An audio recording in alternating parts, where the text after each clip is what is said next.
मित्रांनो, स्क्रीनवर ही दिसणारी शोलापीठ हँडीक्राफ्टची स्टॅच्यू विकत घ्या।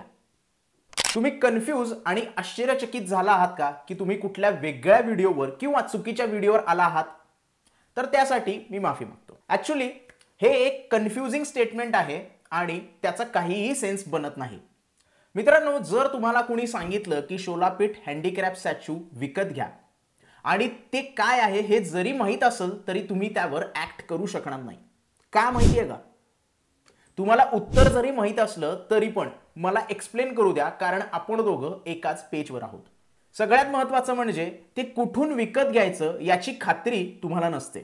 ऑनलाइन विकत घ्यायचं का ऑफलाइन विकत घ्यायचं, त्याची आवश्यकता काय आहे, ती भेट वस्तू म्हणून द्यायचं आहे का सजावट म्हणून घ्यायचं आहे, या सगळ्या प्रश्नांची उत्तरं तुमच्याकडे असली पाहिजेत।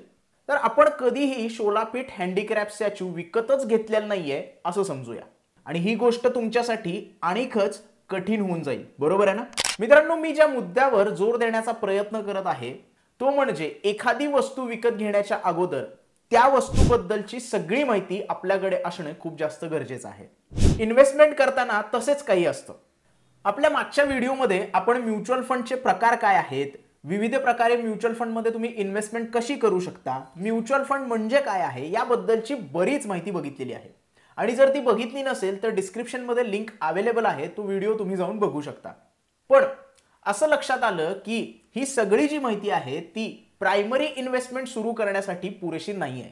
नमस्कार मित्रांनो, मी आहे सचिन आणि ग्रो मराठी चॅनल मध्ये तुमचं सहर्ष स्वागत आहे।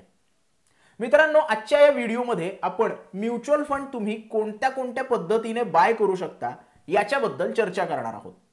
या व्हिडिओद्वारे सर्व उपलब्ध पर्याय मी तुमच्या समोर मांडणार आहे आणि त्यानंतर तुम्ही डिसिजन घ्यायचा आहे की तुम्हाला म्युच्युअल फंड इन्व्हेस्टमेंट कशा प्रकारे करायची आहे ती। तर तुम्ही या गोष्टीसाठी तयार आहात का आणि तुम्ही या सगळ्या व्हिडिओसाठी उत्साहित आहात का?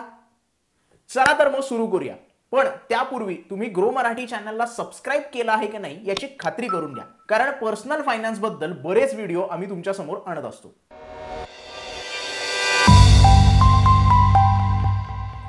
मित्रांनो, म्युच्युअल फंड मध्ये जर तुम्हाला इन्व्हेस्टमेंट करायची असतील किंवा म्युच्युअल फंड बाय करायचे असतील तर तुमच्या समोर दोन पर्याय उपलब्ध असतात। एक ऑनलाइन पर्याय आणि दुसरा ऑफलाइन पर्याय। तुमची कम्फर्ट लेवल काय आहे आणि तुमची प्रायोरिटी काय आहे याच्या जोरावर तुम्ही दोन्हीपैकी एक पर्याय निवडू शकता। ऑनलाइन पर्याय जर तुम्ही निवडला तर आरामात घरी बसून तुम्ही म्युच्युअल फंड मध्ये इन्व्हेस्टमेंट करू शकता, आणि जर तुम्ही ऑफलाइन मार्ग निवडला तर प्रत्येक स्टेपचे काय काय क्वेश्चन्स आहेत ते विचारण्याची परवानगी तुम्हाला मिळते, कारण जो माणूस तुम्हाला या सगळ्या गोष्टी सांगतोय तो एक प्रोफेशनल म्युच्युअल फंड हँडलर आहे। या दोन पर्यायांमध्ये काही उपपर्याय पण अवेलेबल आहेत आणि त्याच्यावर आपण डिटेलमध्ये या व्हिडिओमध्ये चर्चा करणार आहोत। मित्रांनो, सगळ्यात पहिल्यांदा आपण म्युच्युअल फंड ऑनलाइन कसे बाय करता येतील याच्यावर चर्चा करू। जर तुम्हाला कुठलाही म्युच्युअल फंड ऑनलाइन बाय करायचा असेल तर तुमच्या समोर तीन पर्याय उपलब्ध असतात। सगळ्यात पहिला पर्याय म्हणजे म्युच्युअल फंडच्या ऑफिशियल वेबसाईटवर जाऊन तो बाय करणे। दुसरा पर्याय म्हणजे रजिस्टर अँड ट्रान्सफर एजंट, त्याला आपण RTA असं म्हणतो। आणि तिसरा पर्याय म्हणजे फिनटेक प्लॅटफॉर्म्स। मित्रांनो, जर या पर्यायांबद्दल तुम्हाला काहीही कल्पना नसेल तर मी खात्री देतो की व्हिडिओच्या शेवटपर्यंत तुम्हाला सगळ्या गोष्टी क्लिअर होतील। या सगळ्या पर्यायांवर जाण्याच्या अगोदर तुम्ही काही उत्तरांसह तयारी करावी अशी माझी इच्छा आहे। ही उत्तरे तुम्हाला ऑफलाइन प्रक्रियेमध्येही मदत करतील। थोडक्यात काय की तुम्ही कुठलेही पर्याय निवडले तरी मूलभूत प्रश्नांची उत्तरे तुमच्याकडे असणं खूप जास्त गरजेचं आहे। सगळ्यात पहिला प्रश्न आहे की तुम्ही कुठल्या म्युच्युअल फंड मध्ये इन्व्हेस्टमेंट करणार आहात। व्हिडिओच्या सुरुवातीला आपण शोलापीठ हँडीक्राफ्ट बद्दलचं उदाहरण बघितलं। ती मूर्ती खरेदी करण्याच्या अगोदर त्याची कॅटेगरी काय आहे, ती कुठून खरेदी करायची, ती कशी आपल्याला मिळू शकते, या विविध पर्यायाची माहिती असणं खूप जास्त गरजेचं आहे। म्युच्युअल फंडची इन्व्हेस्टमेंट करतानाही तसंच आपल्याला करायचं आहे। तुमच्या समोर असलेले सर्व उपलब्ध पर्याय आणि कॅटेगरीज तुम्हाला माहित असणं खूप जास्त गरजेचं आहे। म्युच्युअल फंडच्या कॅटेगरीज कोणत्या आहेत आणि त्या कशा निवडायच्या याच्यावर ऑलरेडी एक व्हिडिओ आम्ही बनवलेला आहे, त्याची लिंक तुम्हाला डिस्क्रिप्शन मध्ये किंवा आय बटनवर मिळून जाईल। मित्रांनो, मी खात्रीने सांगू शकतो की तुम्ही जर तो व्हिडिओ बघितला तर कुठल्या म्युच्युअल फंड मध्ये तुम्हाला इन्व्हेस्टमेंट करायची आहे याच्याबद्दलची सगळी माहिती तुम्हाला मिळून जाईल। दुसरा सगळ्यात महत्त्वाचा प्रश्न म्हणजे रेग्युलर और वन टाइम इन्व्हेस्टमेंट। मित्रांनो, म्युच्युअल फंड बाय करताना तुमच्या समोर दोन पर्याय उपलब्ध असतात. एक म्हणजे एकरकमी पैसे भरणे, म्हणजे त्याला आपण लमसम इन्व्हेस्टमेंट किंवा वन टाइम इन्व्हेस्टमेंट असं म्हणतो. आणि दुसरा पर्याय म्हणजे तुम्ही महिन्याला काही बचत करून ते पैसे म्युच्युअल फंडमध्ये इन्व्हेस्ट करत असता. त्याला आपण SIP किंवा सिस्टमॅटिक इन्व्हेस्टमेंट प्लॅन असंही म्हणतो. मित्रांनो, SIP बद्दल आपण एका वेगळ्या व्हिडिओमध्ये विस्तृतपणे चर्चा करूया. आत्तासाठी या दोन पर्यायांपैकी तुम्हाला कुठला पर्याय योग्य वाटतो हे शोधून काढणं खूप जास्त गरजेचं आहे. आपल्या नेक्स्ट क्वेश्चनचं जेव्हा मी तुम्हाला स्पष्टीकरण देईल त्यावेळेला तुम्हाला ही गोष्ट पण क्लिअर होऊन जाईल. आता आपला तिसरा प्रश्न आहे की तुम्ही किती रुपये इन्व्हेस्ट करू इच्छिता. या प्रश्नाचं उत्तर खूपच सोपं आहे मित्रांनो. जर तुम्हाला दर महिन्याला काही अमाऊंट बचत करायची असेल तर महिन्याला ती अमाऊंट तुम्ही SIP मध्ये इन्व्हेस्ट करू शकता. आता ती अमाऊंट तुमच्यासाठी किती सोयीस्कर आहे हे तुम्ही ठरवायचं आहे. आणि दुसरं म्हणजे समजा तुमच्याकडे काही लमसम अमाऊंट तुमच्या अकाउंटमध्ये अशीच पडलेली आहे ज्याचा तुम्ही वापरच करत नाही आहात, तर ती अमाऊंट तुम्ही वन टाइम इन्व्हेस्टमेंट म्हणून वापरू शकता. दोन्ही बाबतीत महत्त्वाचं काय आहे की किती रक्कम आहे हे निवडणं खूप जास्त गरजेचं आहे आणि ते तुम्हालाच करायचं आहे बरं का. मित्रांनो, आपला चौथा प्रश्न आहे की प्लॅन कुठला पाहिजे, डायरेक्ट वाला का रेग्युलर वाला. मित्रांनो, हा प्रश्न सगळ्यात जास्त महत्त्वाचा आहे आणि याचं स्पष्टीकरण देण्यासाठी मला थोडासा वेळ घेऊ द्या. तुम्ही ज्या वेळेला म्युच्युअल फंडची इन्व्हेस्टमेंट करता त्यावेळेला तुमच्या समोर दोन प्लॅन अवेलेबल असतात. एक रेग्युलर प्लॅन आणि दुसरा म्हणजे डायरेक्ट इन्व्हेस्टमेंट प्लॅन. आता या दोन्ही प्लॅनमध्ये काय डिफरन्स आहे हेही बघून घेऊया. सगळ्यात पहिल्यांदा रेग्युलर प्लॅन. समजा तुम्ही कुठल्या तरी एजंटची मदत घेतली आहे किंवा फायनान्शियल तुमचा सल्लागार आहे त्याची मदत घेतली आहे, जो तुमच्या बँकेमध्ये असू शकतो किंवा कुठल्या इन्स्टिट्यूटमध्ये असू शकतो. अशा लोकांची मदत घेऊन ज्या वेळेला तुम्ही म्युच्युअल फंडमध्ये इन्व्हेस्टमेंट करता त्यावेळेला तुम्ही रेग्युलर प्लॅन निवडता. आता या प्लॅनमध्ये होतं काय की जो तुम्हाला सल्ला देतोय तो काही कमिशन तुमच्याकडनं चार्ज करतो आणि ते कमिशन तुमच्या म्युच्युअल फंड इन्व्हेस्टमेंट करताना तुम्हाला द्यावं लागतं.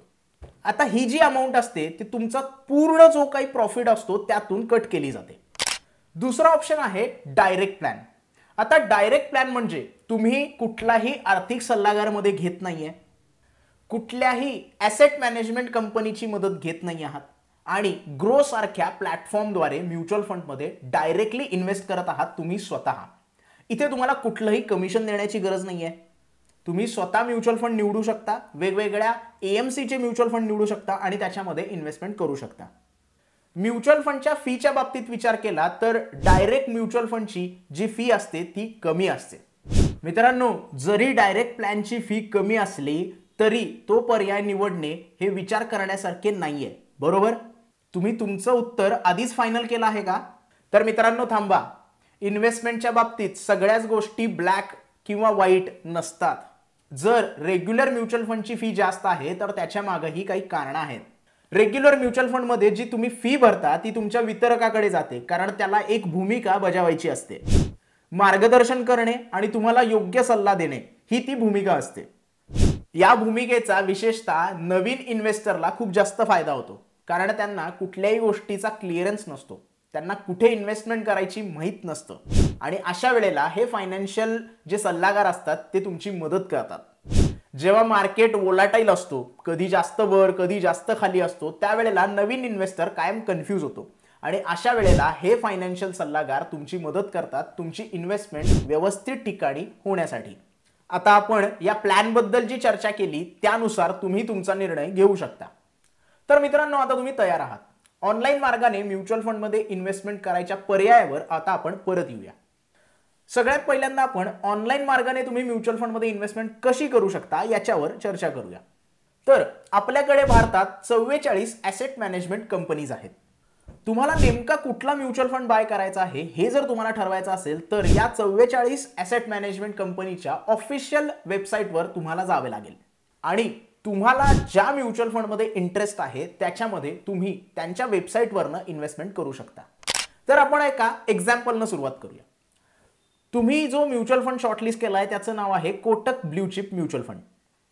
आता या सगळ्या प्रकरणामध्ये AMC म्हणजेच ॲसेट मॅनेजमेंट कंपनी कुठली असेल तर कोटक ही असेल.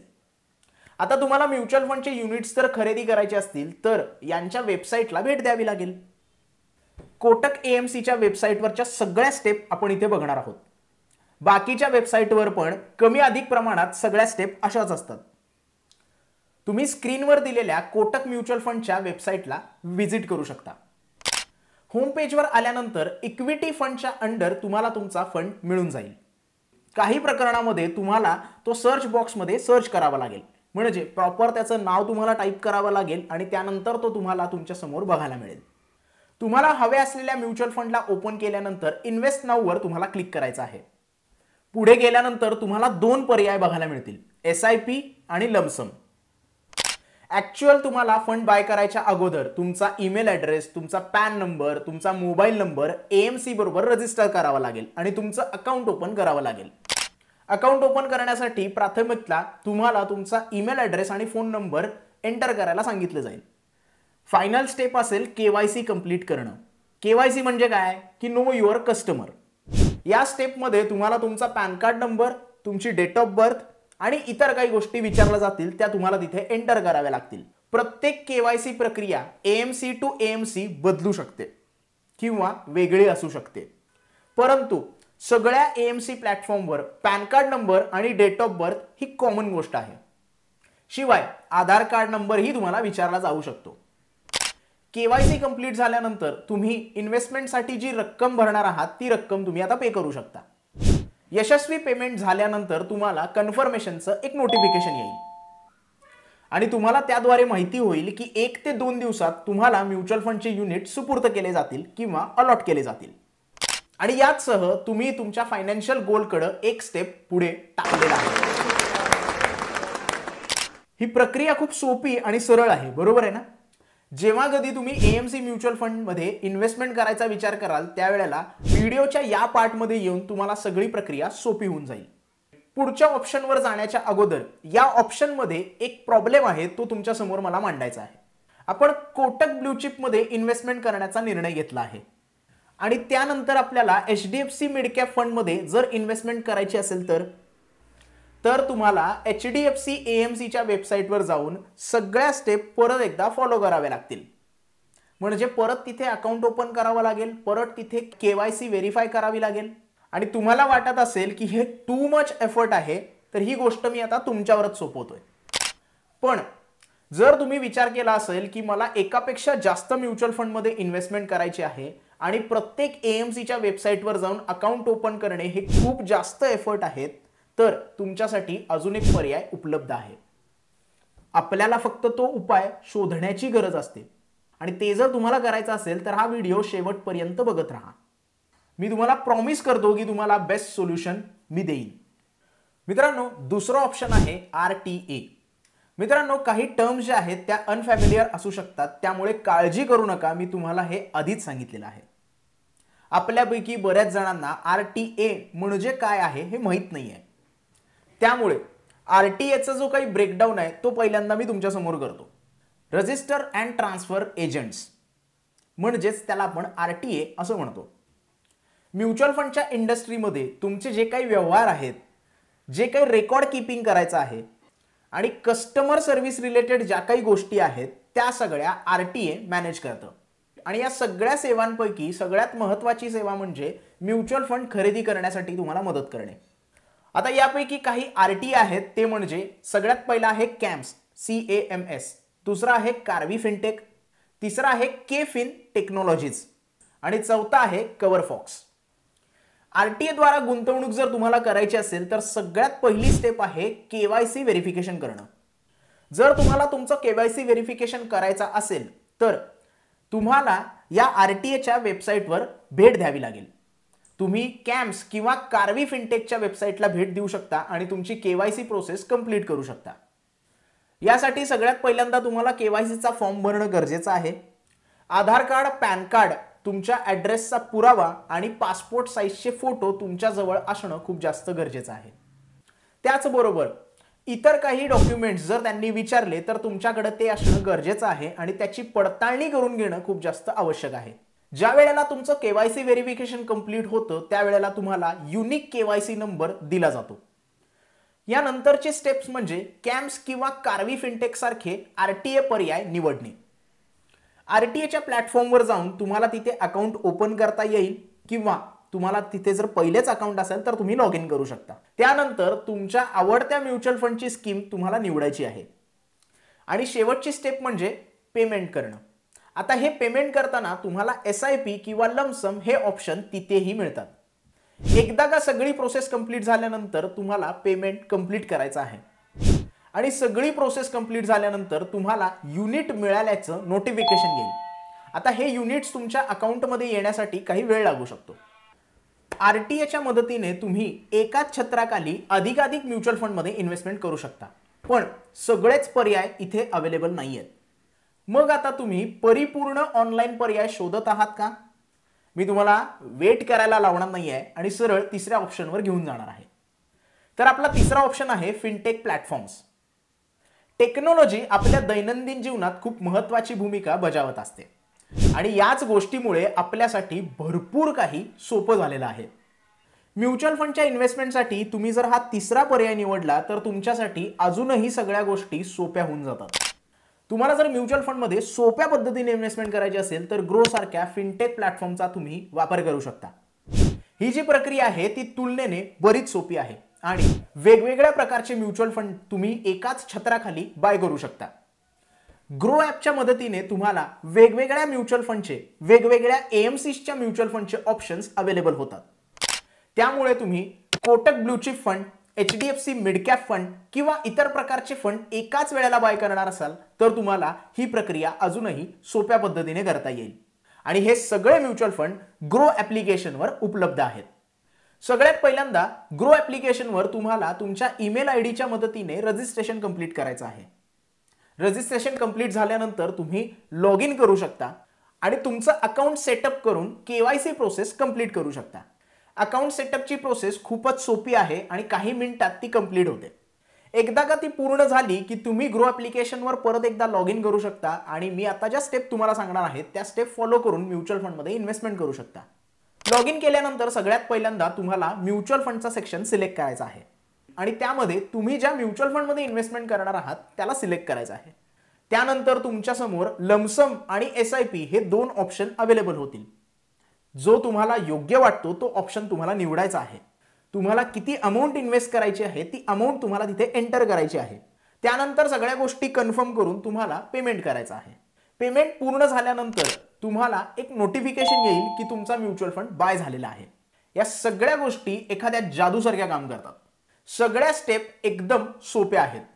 तुम्हाला ऑनलाईन व्यवहार करणं सोपं वाटत नसेल तरीही फिनटेक प्लॅटफॉर्म ते तुमच्यासाठी सोपं करून सांगतात आणि प्रत्येक माणसासाठी इन्व्हेस्टमेंट करणं फिनटेक प्लॅटफॉर्मनी आता सोपं केलेलं आहे।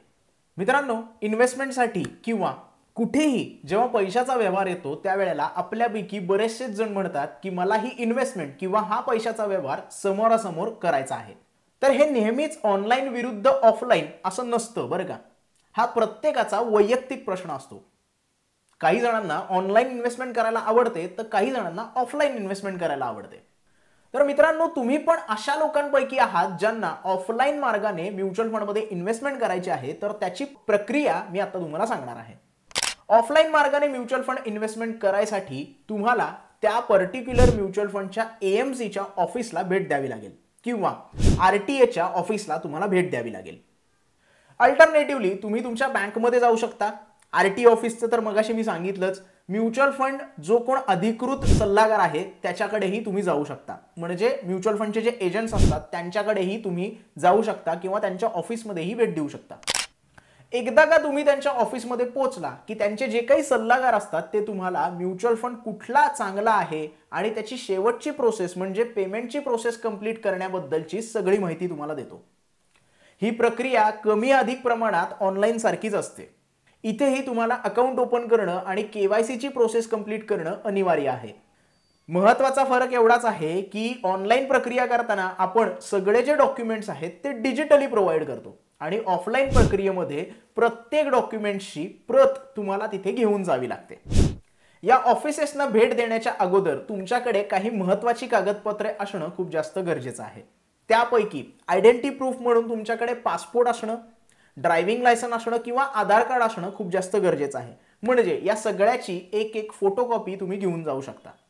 त्याचबरोबर तुमचं पॅन कार्ड तुमच्याजवळ असलं पाहिजे आणि ॲड्रेस प्रूफ तुमच्याजवळ असला पाहिजे। आणि सगळ्यात शेवटी म्हणजे पासपोर्ट साईज फोटो तुम्ही घेऊन जाणं खूप जास्त गरजेचं आहे। तर या सगळ्या माहितीनंतर तुम्ही आता म्युच्युअल फंड खरेदी करू शकता असं तुम्हाला वाटतं का? आय होप की तुमचं उत्तर होय असंच असणार आहे। पण जर अजूनही म्युच्युअल फंडच्या बाबतीत तुम्हाला काही प्रश्न असतील किंवा शंका असतील तर बिनधास्तपणे त्या तुम्ही कमेंटमध्ये विचारू शकता। मला खात्री आहे की या व्हिडिओमध्ये मिळालेल्या नॉलेजच्या मदतीने तुम्ही तुमचे फायनान्शियल गोल अचीव करण्यासाठी एक पाऊल पुढे टाकाल। तर आत्तासाठी एवढंच। मी सचिन तुमची रजा घेतो आणि जर तुम्हाला आमच्या चॅनलवरचे व्हिडिओ आवडत असतील किंवा हा जर व्हिडिओ तुम्ही शेवटपर्यंत बघून आवडला असेल तर व्हिडिओला लाईक करायला विसरू नका आणि ग्रो मराठी या चॅनलला सबस्क्राइब करायलाही विसरू नका। तसेच हा व्हिडिओ जास्तीत जास्त लोकांपर्यंत पोहोचवा आणि त्यांनाही सांगा की ग्रो मराठी चॅनलला सबस्क्राइब करा, जेणेकरून त्यांना पर्सनल फायनान्स बद्दल सगळी माहिती एकाच चॅनलवर मिळत राहील। धन्यवाद। भेटूया एका नवीन व्हिडिओमध्ये एका नवीन विषयासह।